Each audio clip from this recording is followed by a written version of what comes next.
paid a heavy price.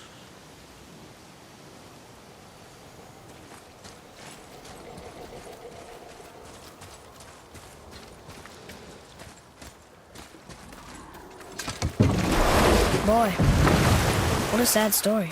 Yes. We should help him. Really? You are surprised. Well, yeah.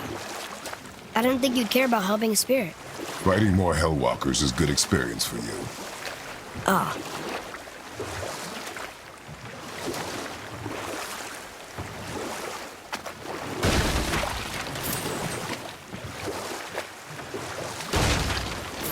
Okay.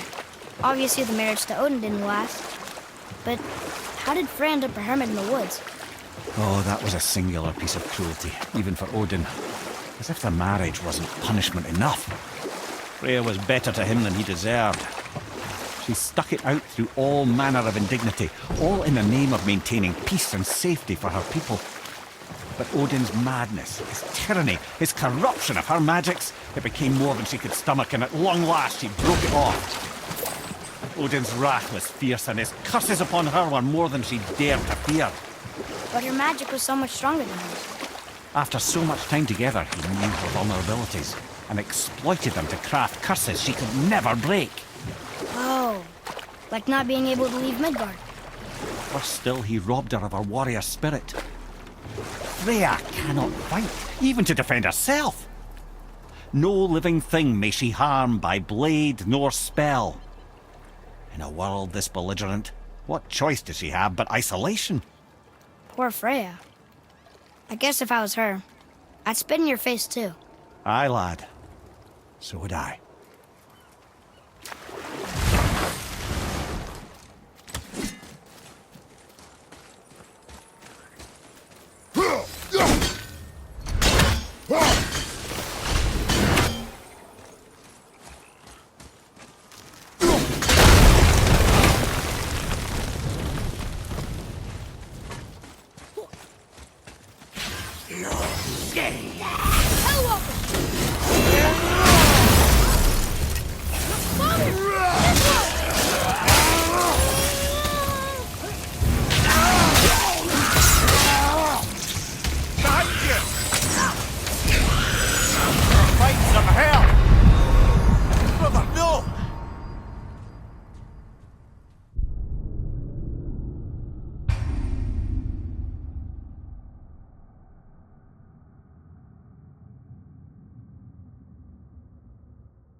That one, brother.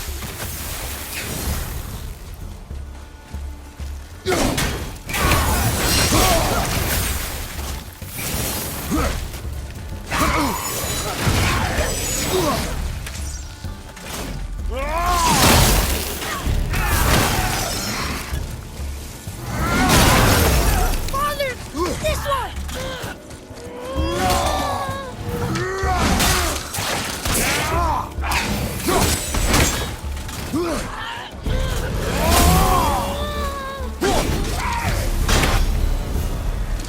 Were all those guys part of his crew? That's a tough crew.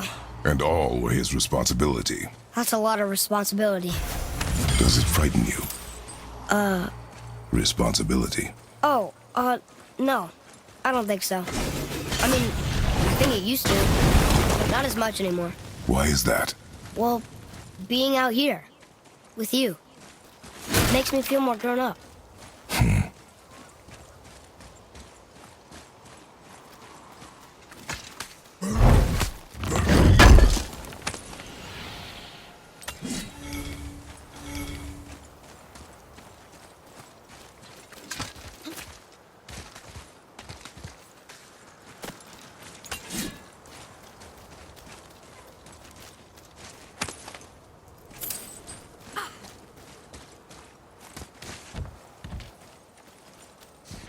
Boy, Sir!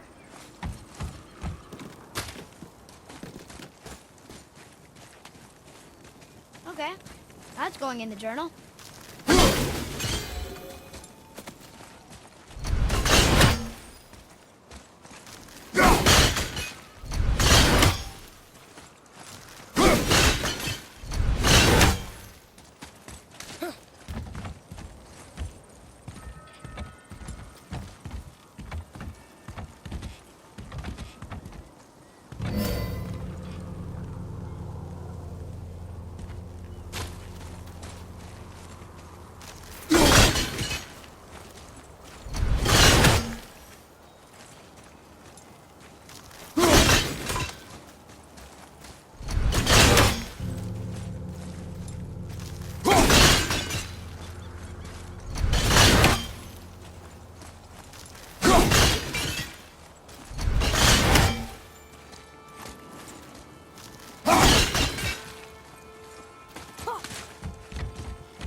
coming down there.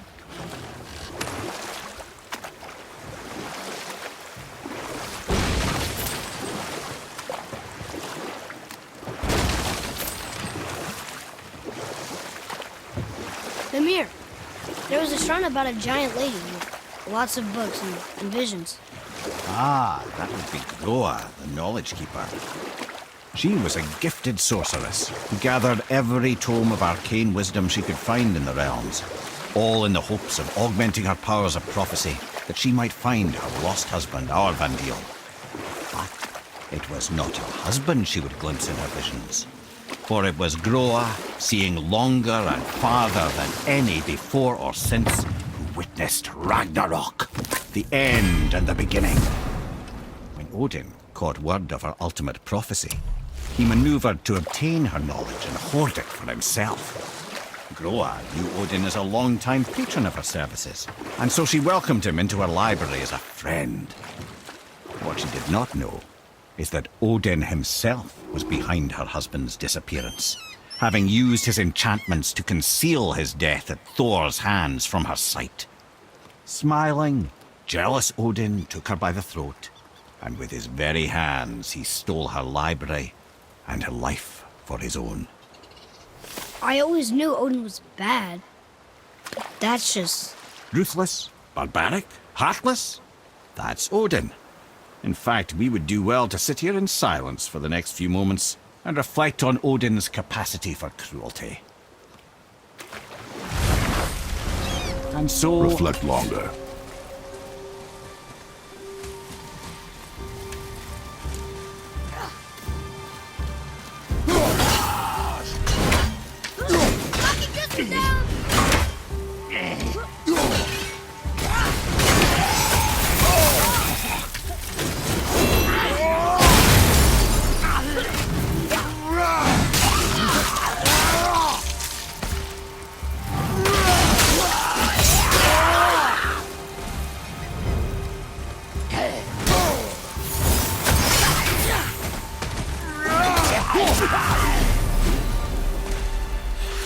Seriously, how did this one captain lead so many men? He had their loyalty, so they followed. And then they all died. He must have been a bad leader. Why do you think that? Well, he led all these men to their deaths. True, but these men chose to follow. Even good leaders make poor choices. The best take responsibility for them.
Boy, Yes, sir. It's another one of those maps.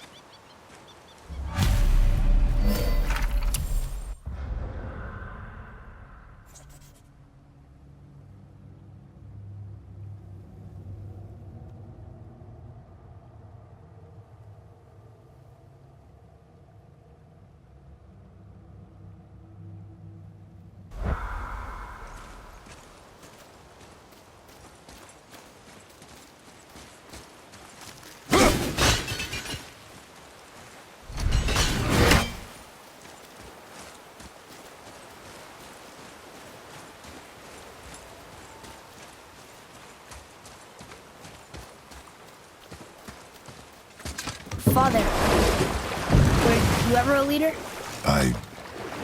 Many years ago, yes. I led men in battle. Were you a good leader?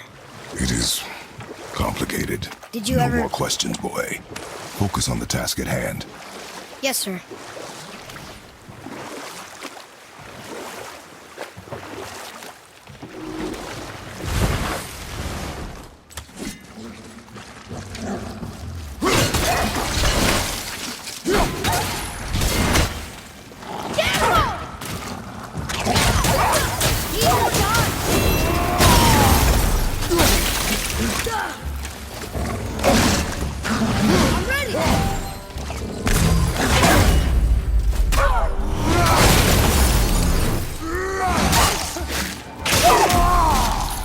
I think you got him.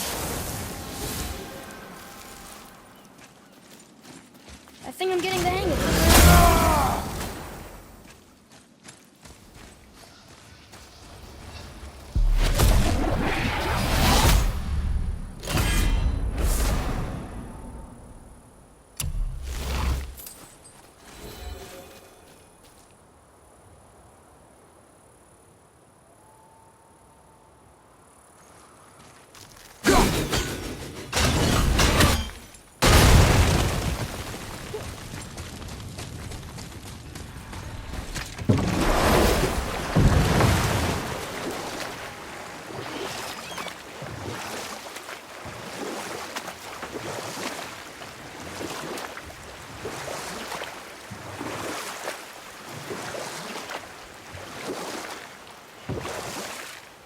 I have a question.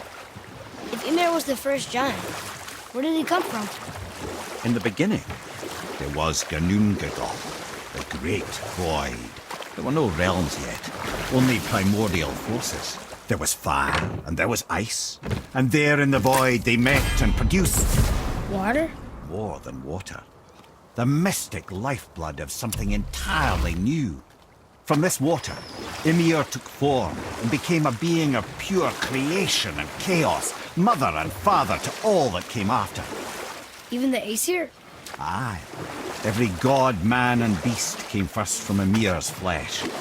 Though it was the Aesir who thought themselves so superior that they should hold dominion over the rest of creation. It was Odin who took arms against his creator and spilled Ymir's lifeblood with his spear. A necessary evil, he would say, to bring order to the realms. From Ymir's torn flesh, Odin would fashion the realm of Midgard for his own. Called himself All-Father, as if he was the creator, and not the creator's destroyer. A small, covetous tyrant. Ymir? Huh? Oh, sorry, my boy. I think it best we just end it there, actually.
That was the last ship.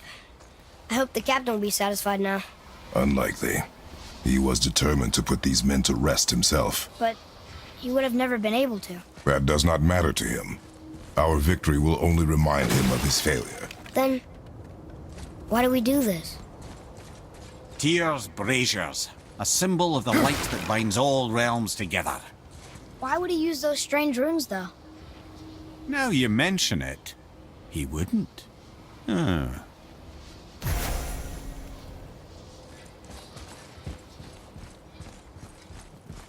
We've seen these runes before, but it's the kind I still can't read.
Father, why did you really want to help the spirit? You need the experience. I've had plenty of experience fighting these things. What's the real reason? This man inspired loyalty. He took responsibility for his mistakes, and he was determined to fix them. These are good lessons for you. Oh, Yes. Oh.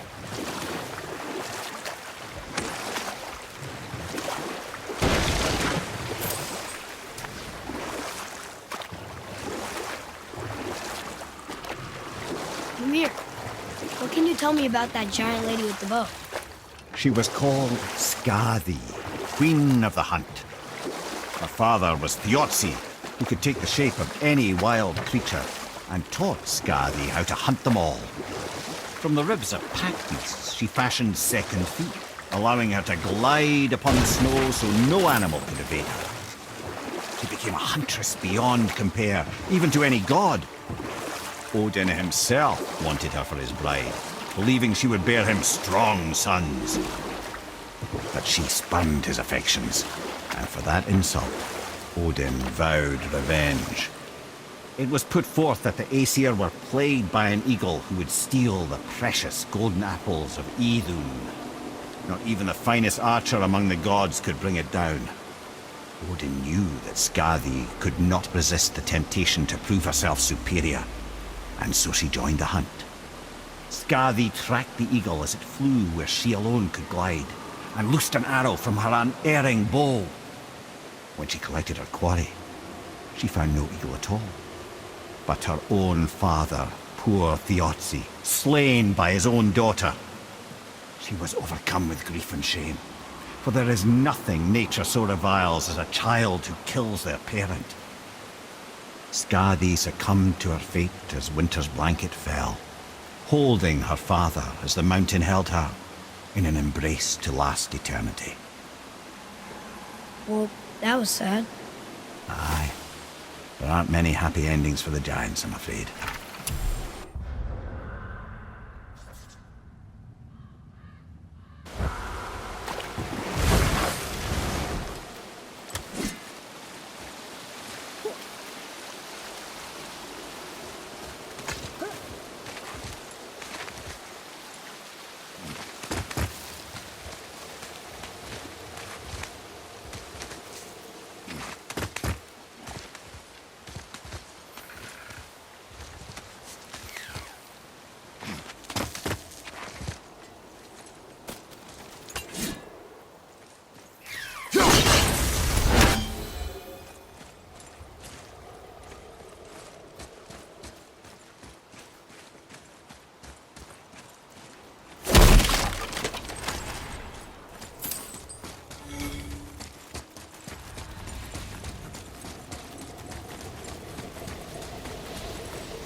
Focus up, boy.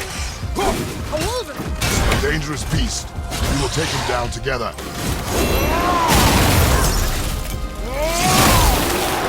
Knock him down! Almost ready!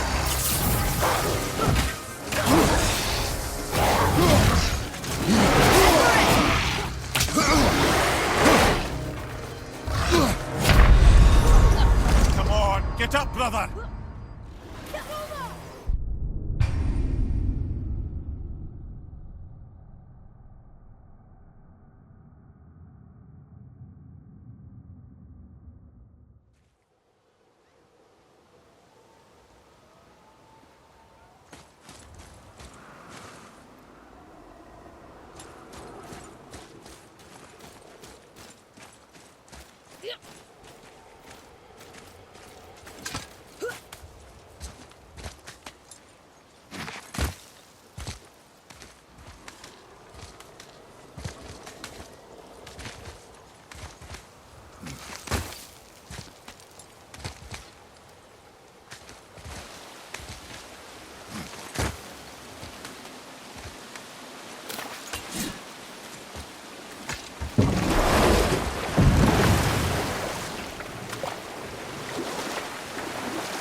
We could beach the boat here.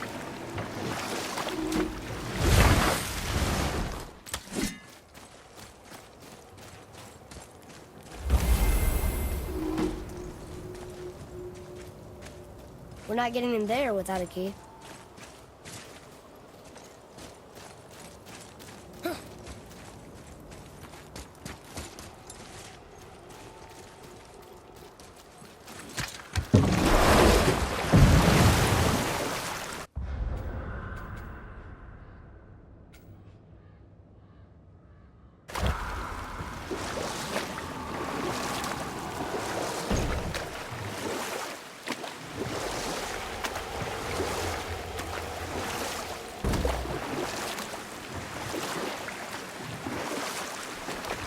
Ed, you are full of stories. When will you tell one that entertains? I beg your pardon? He just insulted you. Yeah, I got that. So you want a corker, do you? Very well, my brothers. I'll tell you the story of Hrungnir, the brawler. The real story. There was a huge battle, right? His shrine had him in the middle, fighting off Aesir. A pretty story, but no. Hrungnir, you see, was born with neither head nor heart. So the giants had to complete him with stone. He was strong, to be sure, but also a perfect simpleton. Odin met him wandering in Midgard one day. Found him so amusing, so harmless, so gullible, that he invites him back to his palace in Asgard. There he gives Hrungnir his fill of mead, and goads him into all manner of boasts and antics, all for the amusement of the court. I was there. I saw the Aesir laugh as Hrungnir leapt upon his shield and swore he'd kill us all and take our womenfolk back to Jotunheim. Then Thor shows up. And does he laugh? Oh, no. Thor takes one look at the drunken stone buffoon and brings down Mjolnir on his head so hard that he's got chunks of Hrungnir in his own skull to this day. Thor is so startled by the face full of rock, he doesn't notice Hrungnir's body topple right onto him with a sickening crunch. And again, the roars of laughter echo through the palace halls. That's an awful story, Mimir. Nothing like the ones Mother told me. Let that be a lesson, my son. Truth is seldom so pretty as myth and legend.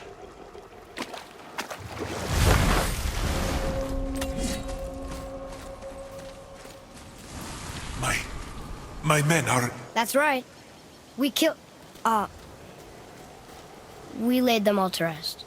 I see. So even in death, I am a failure. But in life you were honorable, strong-willed, and you inspired loyalty. These are good qualities, aren't they, boy? Yeah. I couldn't believe how many men followed you here.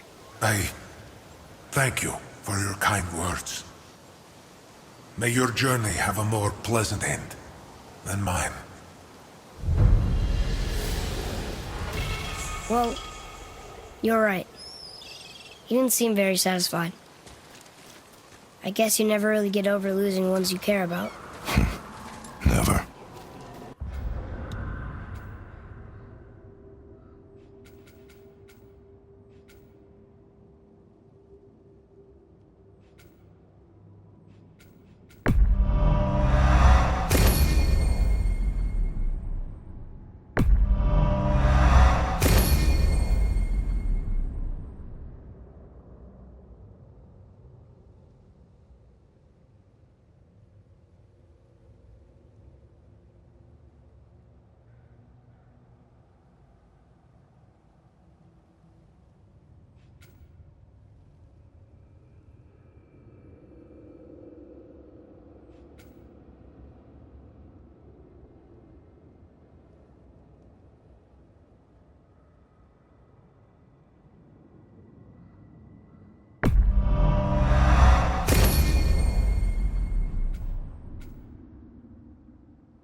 Whoa!